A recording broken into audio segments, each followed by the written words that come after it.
If you're looking to melt away fat quickly or lose a few inches around the waist, you may be tempted to try a dietary supplement.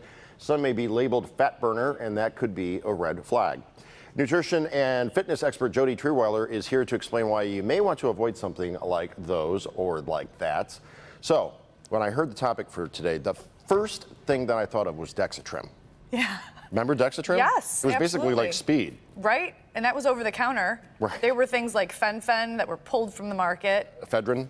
Yes, which you could still get derivatives of ephedra in Ephedra? fat burners. Sorry. So, but that's what we wanted to talk about is like really we want people to resist that urge to grab something off the shelf that's a supplement because it's going to tell you it'll increase your metabolism. Maybe it stops absorption of fat when you eat it, and it's going to increase weight loss. But there are definitely a lot of side effects that can come with those really extreme stimulants. Okay. So you're just like, do you remember No-Dos back then? Oh, of course. Right? That's how I got through Michigan State. We don't recommend that, kids.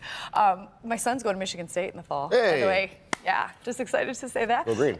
So yeah, we don't want to do things like that. Now, caffeine, you can take it in safe doses depending on each person. Because I know you drink a little, you were drinking one of those caffeine drinks last time I was here. Yeah, I did have a Red Bull, but more to the point, like a year and a Yeah. half ago, I quit coffee altogether. Okay. And I have put on some weight since I quit the coffee. Is that Really? Is caffeine a fat burner? Yes, it actually is, and it can be a safe one. Okay. It can also be dangerous, so you need to look and read the label. The FDA and the Cleveland Clinic agree that about 400 milligrams a day is the upper max for caffeine. All right. I personally can't tolerate that much, so in one cup of coffee, you get about 80 grams, or 80 milligrams. Okay. And so 400 a day, so that'd be like 5 cups of coffee a day. it would be about 4 cups or less. Yeah, around there. You're right. So what about stimulants? What are we worried about? They're Yeah, kind of hard so to pronounce?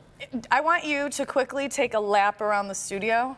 Oh, yeah? Yeah, you don't have to run fast, but as Jason's doing this, we're gonna. The limp is not for Oh, exaggeration. God. Pump your arms, Jason. Pump your arms because we're talking about getting that heart rate elevated. So when you take a stimulant like this, Jason's on the go. It's going to increase your blood pressure, it's going to increase your heart rate, but you're not exercising. So that blood flow is not going safely to your muscles like it would be if you were exercising. It's going to cause anxiety, it's going to cause insomnia, high blood pressure. It can even cause arrhythmias with your heart, other cardiovascular events, and even heart attacks or strokes. And some of the dangerous supplements, some of them can cause liver failure. Oh, gosh. I know, and you would never think that. So, how do you feel? Better that I'm back here. Okay, see, he's leaning down but this would be, you would just be sitting, and if you took a fat burner, this is how your body would start feeling, but you're not moving, and Okay. that's really not good for your heart. Well, what do you recommend then? So what you can do, we were talking about caffeine. I would say coffee. Don't take it in a pill because you just don't know how much is there. But there are studies proving that you will burn more fat if you drink caffeine during your workout while you're exercising. Okay. And exercise. If you're not exercising and you're just taking a fat burner, stop. Exercise first. Other things that can help you burn fat. The fish from the others. Jason caught this fish for this segment. Protein. Eating things like eggs, fish, lean meats, that's going to help you burn fat. Something like this Metamucil, fiber. Fiber makes you full, you eat less, and that can help with your weight loss as well. About 30 seconds left. Sleeping is huge for weight loss. When you don't get enough sleep, your body doesn't have that hormone that tells you that you're full. What about over here? So over here, these are safe supplements that do not contain any kind of stimulants. So this one actually has bergamot and turmeric. Here we go. Okay, and then this one has a bunch of different herbs that come together, but none of them are stimulating, and that's what you want to avoid, that stimulant, too much caffeine. Green tea you can take if it's decaf. This is the fat, guess how much fat that is? About what's in my stomach right now. It's 1 pound. That's a lot, right? 1 pound of fat. That's scary. The 5-pound chunk is almost overwhelming. I can't even look at it.